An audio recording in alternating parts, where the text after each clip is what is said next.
안녕하십니까? 힐링 메신저입니다. 오늘의 책 내용 가슴이 여닫히는 이유의 일부입니다.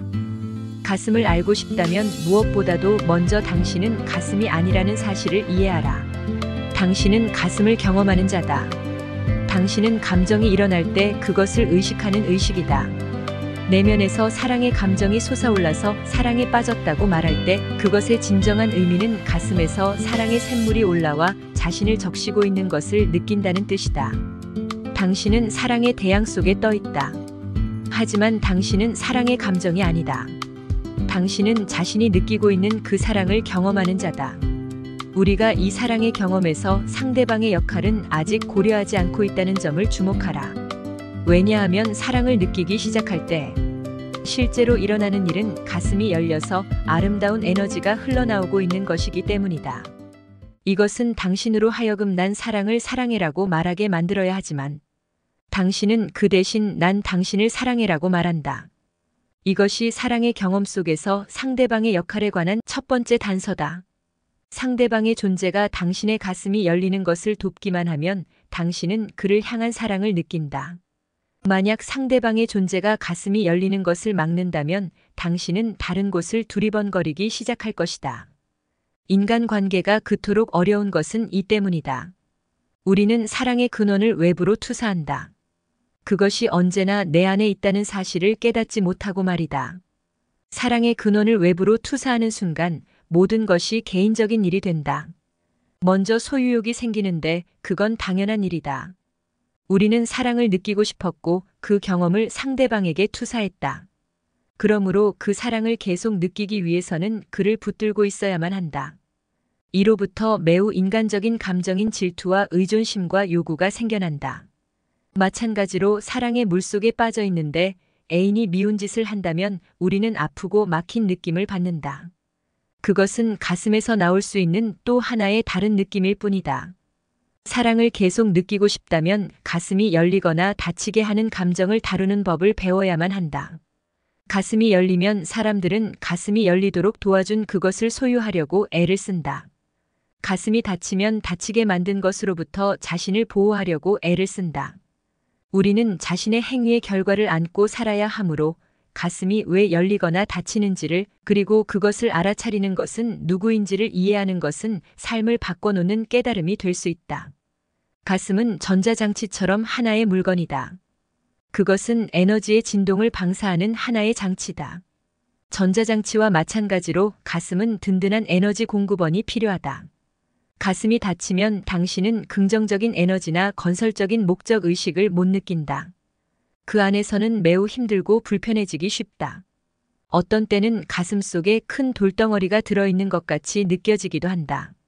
물론 당신은 그것을 원하지 않으므로 그 경험을 면하려는 시도로서 마음이 나서서 무엇을 할지에 관한 스토리를 지어내기 시작한다.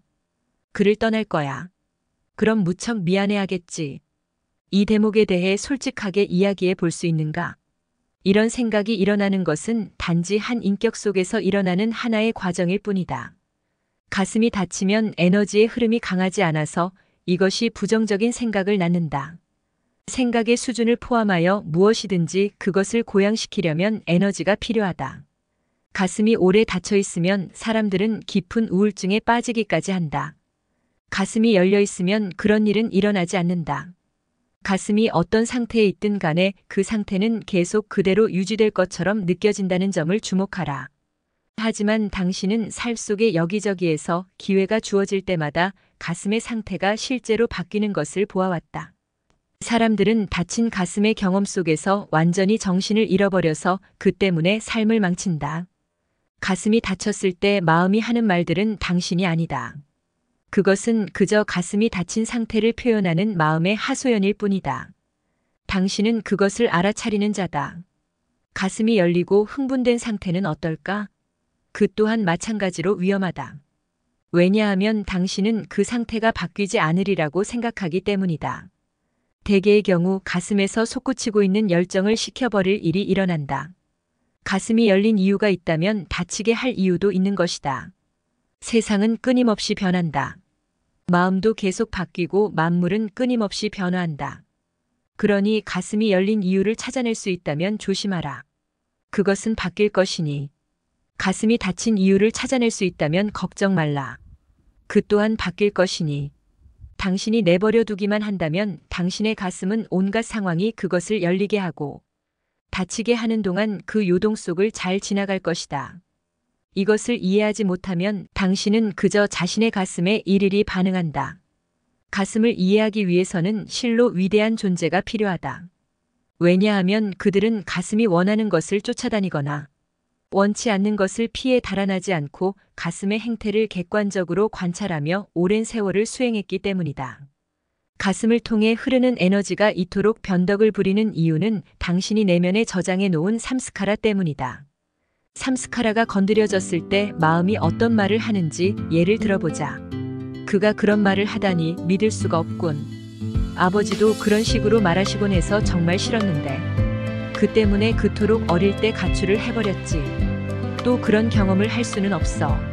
아버지를 생각나게 만드는 사람과 사귈 필요는 없어.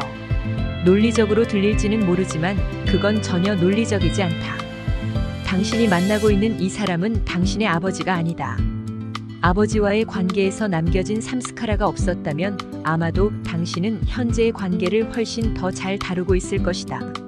사실을 말하자면 당신이 말한 상황은 당신을 건드린 게 아니라 삼스카라를 건드린 것이다.